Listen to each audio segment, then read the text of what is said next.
إن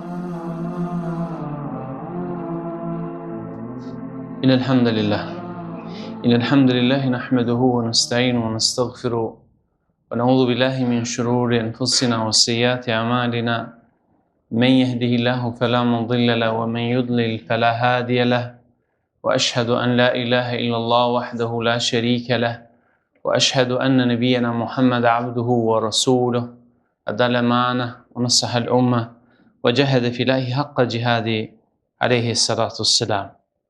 Hamdi të kanë Allahu Gjelle Taala, paqja, mirësit, begatit e tij, qofshin mbi profetin Muhammed, mbi familjen e profetit, mbi shokët e tij dhe mbi gjithë besimtarët musliman që ndjekin udhëzimet e tij deri në kiamet. Të dashur vëllezër besimtar, fundi i kalendarit me të cilën ne i llogarisim ditët e tona, nuk ka dyshim se çdo mbyllje kërkon një llogari dhe çdo fillim i ri kërkon edhe një planifikim me të cilën njeriu ecë në rrugën e tij.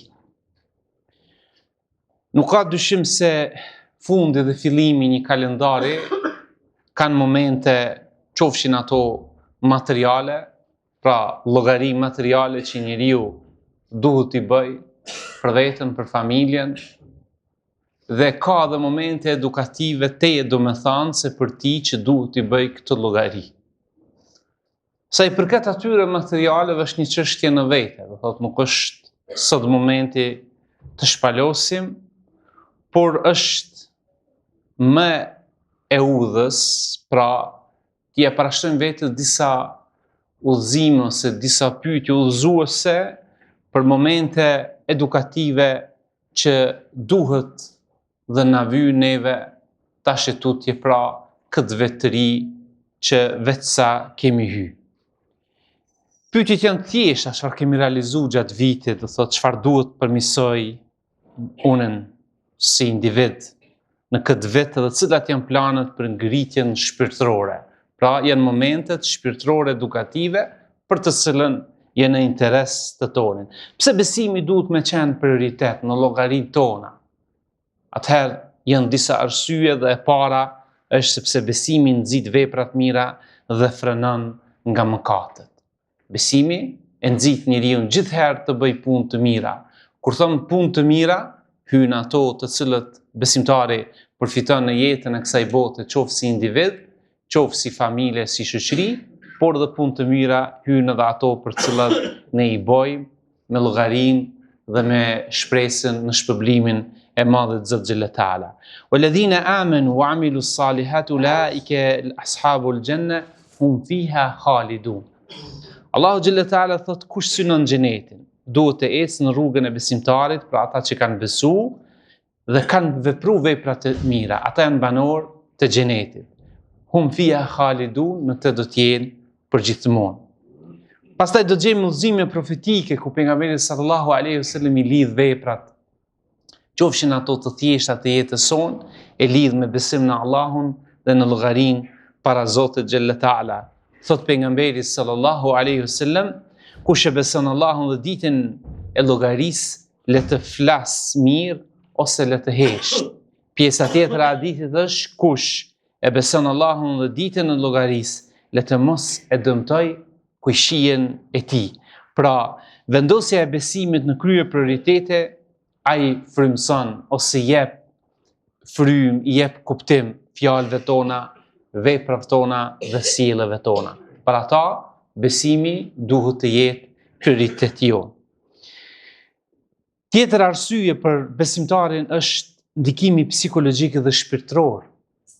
Pra ne i japmi prioritet në planin ton afatgjat, i japmi besimit sepse pasme edhe një interes të kësaj bote para se të shkojmë në botën tjetër. Ai është ndikimi psikologjik dhe shpirtëror që ka besimi në Zotin, që ka besimi në ditën e llogarisë dhe gjithë ato kërkesa tjera që i parashtron besimi jon. Besimi është burim kryesor i qetësisë zemrës së njeriu. Prehja shpirtërore asgjë nuk e zaventson rolin e fesë në shërbimin e brendshëm të njeriu. Do të gjesh, pra, besimtarë të cilët duke ruaj, duke kultivu besimin e tyre, do gjesh stabil në jetën e tyre, të qetë, të cilët sfida, telashet dhe hallet e kësaj jete, ata nuk mundën që t'i friksojnë ose nuk mundin t'i tundin aq lehtë sikurse mund dikën tjetër. Alladhina amanu wa tatma'innu qulubuhum bi dhikrillah. Ala bi dhikrillah tatma'innul qulub. Zoti Gjelle Teala thot, ata që besojnë dhe zemrat e të cilëve kur përmendën Allahu qetësohen. Pra janë zemra që në vazhdimsi janë të lidhura me Zotin. Çdo të rënditje në jetë që ata e kanë, ata janë të lidhur me Zotin e tyre, me besimin hak në Allahun Gjelle Teala.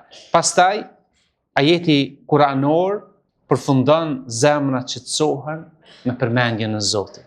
Pra, nuk ka diçka që e qetëson, e stabilizon një zemër të rënditur më shumë se fjalët e Zotit Gjelle Teala. Aty janë dhikri i Zotit. Kur thot besimtari bismillah, kur thot elhamdulillah, kur thot Allahu akbar, kur thot la ilaha illallah, kur thot la hawla wala quwwata illa billah, kur thot a'udhu billahi minash shaitanir rajim. Të gjitha janë forma të lutjeve të dhikrit, të cilat i japin përkrahje edhe stabilizojnë zemrën e besimtarit. Prandaj sado e rënd që t'jetë gjendja jonë, besimi nuk duhet shkputet sepse është ilaç i shpirtit tonë. I vetmi ilaç që e stabilizon brendësinë e njeriut, e stabilizon dhikri i Zotit Gjelle Teala. Mos shkputja nga Allahu për kthimi tek ai, sepse ai shëron zemrat edhe largon barrën shpirtërore dhe brengat e kësaj dynjaje. Arsye tjetër dashur vëllezër besimtar, përveç dy arsye të përmendura më lart, është edhe përballja me provat e jetës. Pra besimi vjen si një mekanizëm ku neve në ndihmon për më përballë me provat e jetës. Besimi jep njeriu durim, qëndrueshmëri dhe qetësi në provat, në smundje, në humbje, në frikë, në pasiguri, në gjitha ato gjëra të cilët vinë si halle, si derdhe, e sidomos në këtë zaman, kur ishe njerëzit të rënditur, kur ishe të friksuar nga skamja, nga pasiguria, nga shëndeti i tyre, nga lajmet e vazhdueshme që bombardojnë mendjen dhe shpirtin tonë, atëherë të gjithë këtë përballje me provat do ta gjesh në atë zemër e cila është e lidhur me Zotin Gjelle Teala. Thot i madhi Zot, "Walau ana ahlul qura amanu wattaqu lafatahna alehim barakatun minas samai wal ard." Zoti po thot, sikur banorët e atyre qyteteve të besonin, pra njerëzit besonin në Zotin Gjelle Teala hak t'jenë të lidhur me ta dhe të ruheshin prej gjunaheve, ne do t'ja dërgonim bekimet nga qielli dhe toka. Pra nuk ka diçka që e dërgon bekimin në jetën tonë, në familjen tonë, në shoqërinë tonë, më shumë se besimi. Se Zoti po thot sikurse banorët e një vendit besojnë në Allahun dhe t'i ruhen gjunaheve, ata vetë se Zoti Gjelle Teala nga qielli do të zbret bekimet e tij, qoftë nga qielli ose nga toka. Andaj imani dhe devotshmëria gjithherë në jetë sillin bereqet. Nëse don me qenë stabil në jetën tënde, nëse don me qenë i suksesshëm kudo që jesh, në punën, në zanatin, në profesionin tënd, në familjen tënde, çka? Këshyri do thot dy gjana çush i ki ti në raport me Zotin tënd. Këshyri në raportin me Zotin tënd çush i ki imanin tënd dhe këshyri më njëherë në raport me veten tënde. Mos je duke e prunë ndonjë gjuna zvar, duke prunë pragun e shtëpisë tënde. Andaj do thot këto dietarët gjithherë i kanë këshilluar muslimanët. Ka thonë kur në shtëpia nuk keni rahati, kur në shtëpia të juve nuk po shkon diçka në rregull, rebelohen antarët e familjes. Fëmia do thot nuk dëgjojnë, rebelohen, gruaja, prind, kështu më radhë, ka një farë kacafytje brenda shtëpisë. Është një farë rëmuje, rregullohet do thot duke I largu, mos vallë ke prunë ndonjë haram në shtëpinë tënde dhe ai haram është duke u bë shkaktar do thot që po e dhez këtë zjarm sepse djalli I mallkum rrin në ato shtëpia ku nuk përmendet Zoti, në ato shtëpia ku sillet harami brenda tyre. Andaj ajo që na vjen pra për më përballë me provat I vjen besimtarit imanit, devotshmëria sepse ato sjellin bereqetin, ndërsa mëkatet e shkaktojnë varfërinë dhe pasigurinë. Pastaj të duruarit janë ata që marrin mëshirën, bekimin e Allahut Gjelle Teala. Çdo herë dhe besimi është forcë në zemrën mbrojnë për sprova dhe qelësi bereqetit në jetën e besimtarit. Si përmbyllë vëllezër besimtar, pse duhet jetë prioritet besimi në jetën e besimtarit?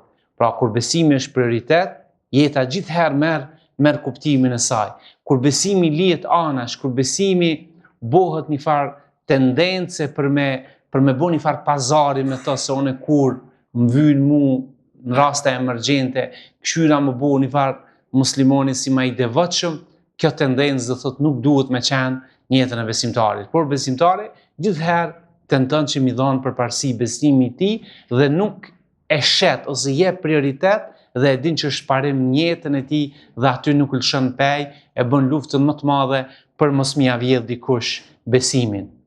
Dhe për fund, si përmbledhje, besimtarë të nderuar, fuqia ndryshuese e besimit është sepse besimi formon njeriu në çdo aspekt dhe siguron shëndetin shpirtëror, mendor, fizik, si dhe mirëqenien materiale. Pra besimi sjell edhe mirëqenien materiale të njeriu.